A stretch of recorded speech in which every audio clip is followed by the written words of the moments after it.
ESPN laid off dozens of reporters, writers, analysts, talking heads, and behind-the-scenes folks yesterday. If the names were surprising, some of these people had worked at ESPN for decades, and some were practically synonymous with the network. The layoffs themselves were not. They've been coming for months, and really they've been coming for years. ESPN has been making relatively invisible cuts for a long time. Hundreds of behind-the-scenes people, essential to ESPN's functioning but unseen by and unknown to viewers, were laid off in October 2015.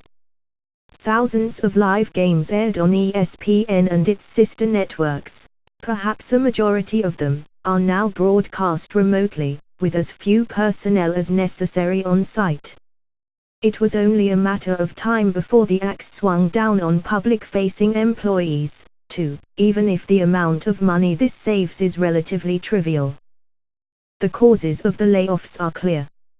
As ESPN's subscriber base, and the rate those subscribers paid monthly, grew in the late aughts and early 2010s, Bristol spent flagrantly.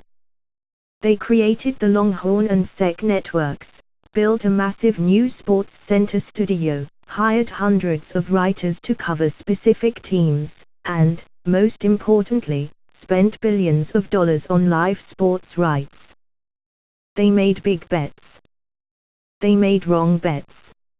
Right around the time the ink dried on a $15.2 billion deal to broadcast the NFL, subscribers began fleeing cable television in droves, not because of anything the worldwide leader did wrong, but because of secular changes in the way broadcast and video works.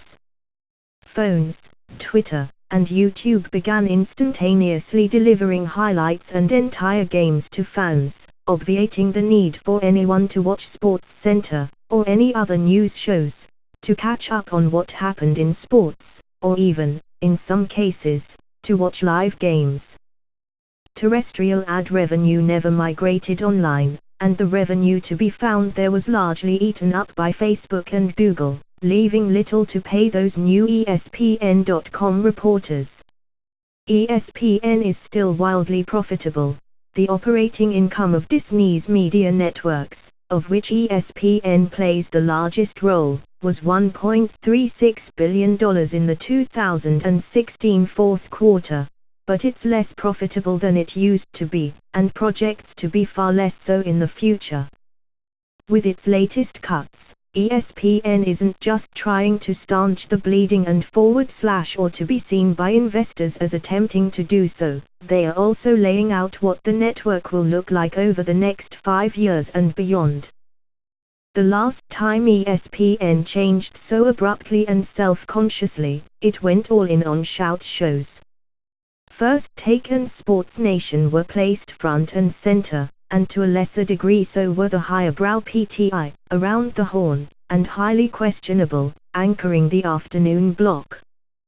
Fox Sports 1 has aped this strategy and taken it to its logical conclusion, with little effect on their EMIC ratings.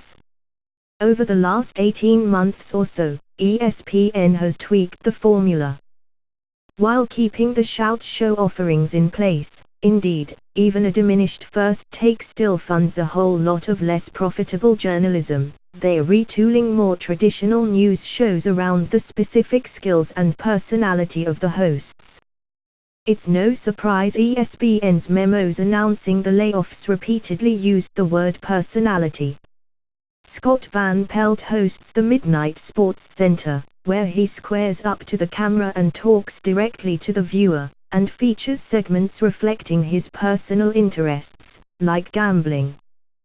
The 6 p.m. Sports Center was rebranded The 6 when Jameel Hill and Michael Smith took over in February. It's an opinion-driven back and forth with segments the duo first made popular on His and Hers. There has been no announcement, but all signs point to Mike Greenberg leaving Micah and Mike to host some sort of milquetoast Sports Center and Micah and Mike hybrid in the mornings. And earlier this month, Michelle Beadle was abruptly promoted to full-time NBA Countdown host, while Sage Steele, a competent broadcaster who doesn't connect as well with viewers, was demoted.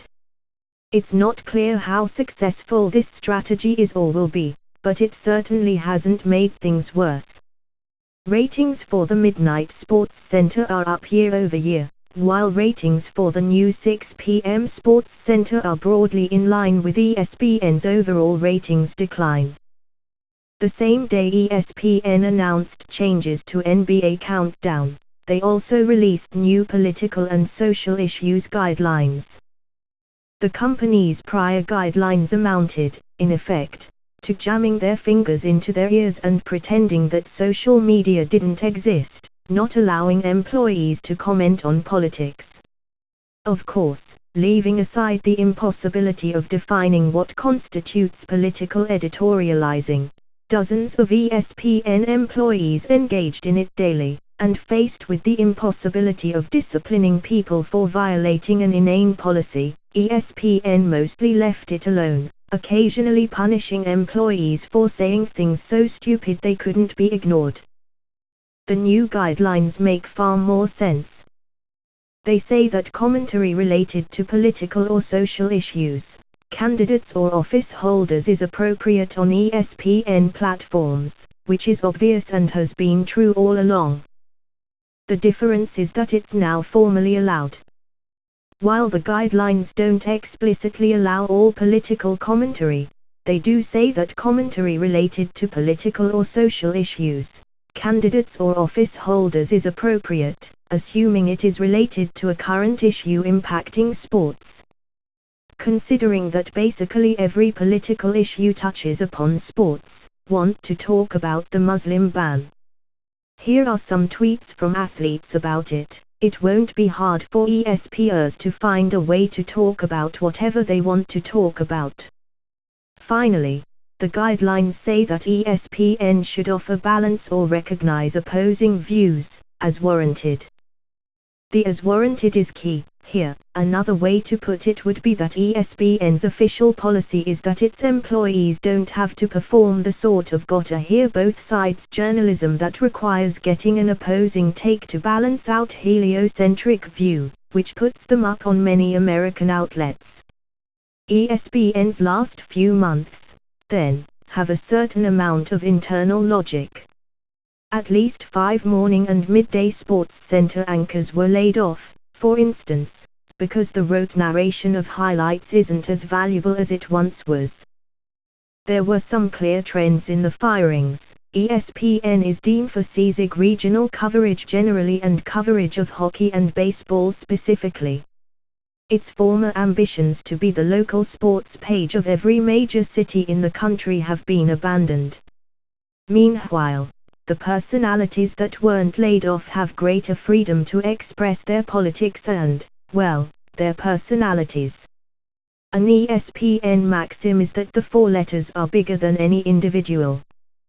This is a lesson Bill Simmons learned the hard way, and that Dan Le Batard always takes to heart.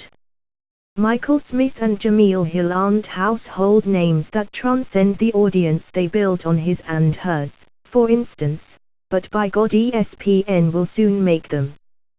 These layoffs were preceded by a period in which a number of big ESPN names, Skip Bayless, Colin Cowherd, Mike Tirico, Jason Whitlock, Bill Simmons, Chris Prasad, Brent Musburger, Keith Olbermann, Kurt Skillig, also left the mothership. Some were fired, some had contracts that were allowed to expire, some were lost after bidding wars, but they all left. Collectively, these departures emphasized that ESPN believes it can still create stars by sheer force of will, and that these new stars will be different than the old ones. Look who ESPN is turning the network over to.